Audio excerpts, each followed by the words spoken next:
YouTube, welcome to part 1 of how to make a YouTube thumbnail, custom thumbnail, all with a free editing software called Paint.net. Download link will be in the description.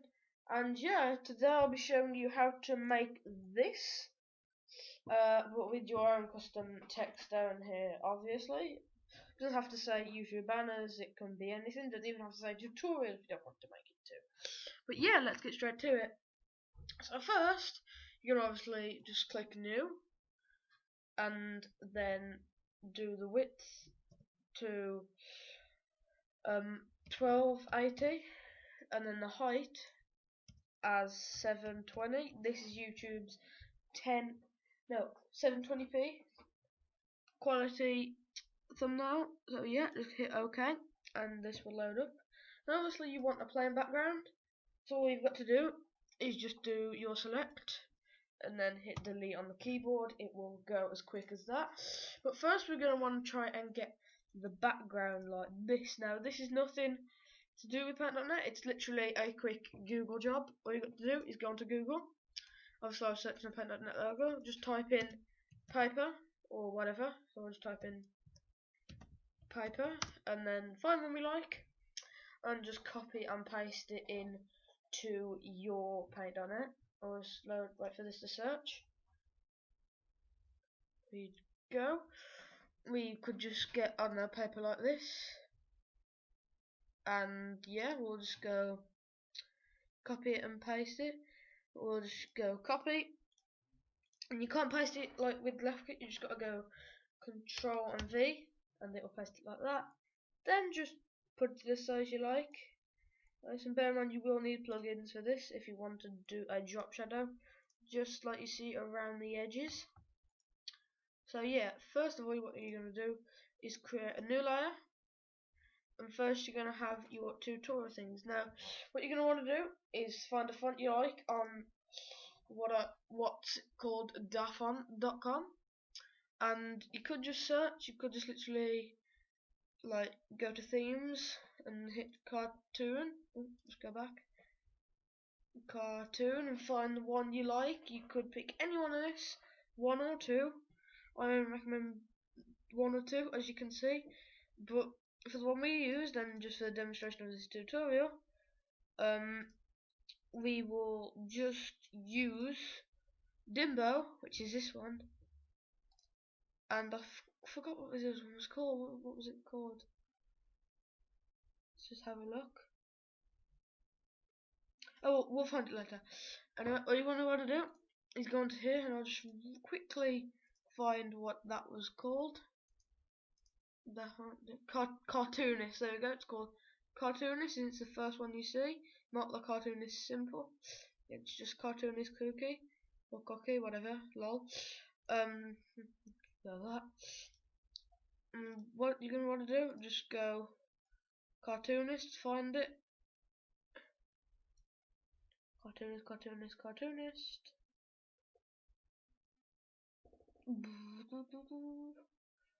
Is it not there? Cartoonist, there we go. You just want to do, you're going to want to do it fairly big. And if you want a colour like this, I'll just pick this. Just type in something around the lines of tutorial if you're going to do a tutorial. Just do tutorial so people can really see what you're doing, and it just catches their eye quite a bit more. This one. Oh no. Tutorial. Yeah, just like that. And then position it just at the top like that. Next, what you're going to want to do is get your magic wand tool. Click shift. You've got to click shift and highlight over text. And then you can pick your colours what like for your gradient. Now to do gradient, just click on gradient, pick two colours, and you could do things like this, which looks okay I guess, but I like to use radial, which could just make it go like that. Or if you want to do it vice versa, just hit that. But I kind of prefer light going into darker. So what you're going to do is just hit deselect. Next, if you want to do it, you will need to install a plugin for this. Just literally search drop shadow, paint.net plugin, and yeah, just go to your objects. I have quite a few plugins, so you won't have all these. Drop shadow, and then obviously if you've had one preset, it's just reset all these. So what you ought to, you'd see that, and it would start with a small one. Just make the widening radius quite big on it, and the blur. If you want the blur, then you can. That's obviously what it looks like with a full blur, but I quite like something that looks a bit like this. Usually this will be like that and grey, but you've got to take it all the way up to the top to make it black. So we'll hit that, and there you go, you got your tutorial bit. Obviously, now if you want that shine bit there, you don't have to. This is just an extra. You just want to add new layer, go back to layer 2, go ellipse select, and go start from somewhere up here, and then do it like that. Then what you're going to do is Control C on your keyboard, go to your layer 3, and go Control V. Then you're going to do adjustments. You obviously won't have all here, you'll have like here to here. And what you're going to want to do is go to hue and saturation. You will have this by default, but not hue and saturation plus, because that's, you need a plugin for that. Just go on there, and hue is what colour you want it to be, but we will just leave that as default. All you got to do is go lightness, so you can turn it up a little bit and make it like that, or you can turn it down if you want it quite darker, or you could have one dark on one side and then light on the other, a bit like this is my about to show you. You could do dark there, go deselect, and that does look fine by itself.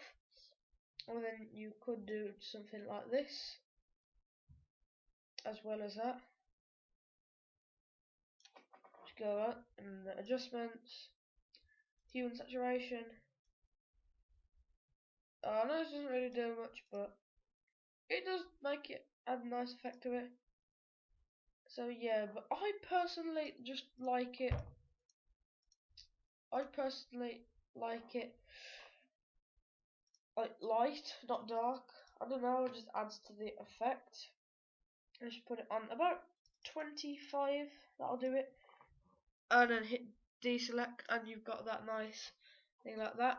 Now, that's alright for your tutorial sign. Now, what you're going to want to do is, after you've got your font, you're going to want to change fonts a little bit, and go to your text file. Now you're going to want to make this a little bit smaller. Let's call it a 996 mark, something like that. And then we'll find Dimbo, which is the font that we want to use for this.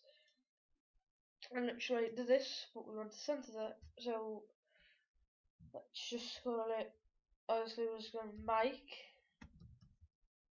Obviously that says make custom, so we'll do that. Make space custom. And we will just like flick it so it's darker. And we'll line it up in the middle so it just looks okay like that. And then we're just going to put the YT banners, YouTube banners, which will coming up in an upcoming video. But for now, we will just be doing thumbnails considering what this video is about. So yeah, we'll just, after you've done this, you're going to just start a new layer. It's okay if you leave it on this layer, but we've just made a mistake there. Don't be an idiot like that. And let's start a new layer, then do your text file. Just go make. Well, you can do it in all caps, which I like. This does have a non-caps version. Make this is quite small. Custom. I'll put that there. New layer. Put it there. Make it quite big. And just put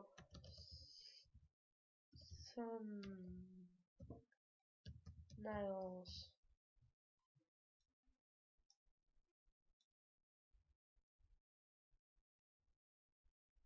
There we go, and you got like that, and then you just want to go to merge layer down, which is this one in the middle. And yeah, now if you want to get another gradient, which we do, we'll just go magic wand tool, shift and that. Otherwise, if you don't hit shift, then it will literally just do that one letter. but we've got to hit the letter, and then that will all do it. By the way, guys, we're now into part 2, so welcome if you just currently joined us from the first part. Yeah. So we can do it across, but there's obviously no point. Let's go back. We'll do it like that. Then you go gradient, and make sure it's still stuck on radial, and then you've got that, which is quite nice, and we can flip it so it's like that again. So all you want to do now is obviously add that drop shadow effect. So we'll just go deselect, adjustments, no effect, sorry, object, and drop shadow. And if you want it, but we want to make it smaller, but we'll put the blur all the way up, and we'll make it slightly offset, more saturation. In fact, put blur down for about 19. It's alright, and we'll put Y offset all the way. So, in fact, to about 29. There we go. That looks okay. Okay. There we go. Make custom thumbnails. And yeah, if you want the text to go a bit, I'll have to hit layer and make it go up one layer. We will put it down in a minute. But then, what you're gonna want to do is just go merge layer down, and adjustments, hue and saturation, or to make it even better, just go to effects, photo, and glow. And also just put radius all the way up, brightness, right, and contrast all the way up. Or if that doesn't really look okay, which I don't think it does, just make it normal again. We'll make all this normal, so that's what it is normally. And let's make this go all the way up, this go all the way down, and this go all the way up again, which in my opinion looks good. Obviously we've changed the effect a bit on the bottom, pixels. Yeah, so that's really all there is to it. Now, this is absolutely free using Paint.net. So just search on the internet for plugins, and I'll put the download description and whatever comment section down below. And yeah, I'll see ya. Bye.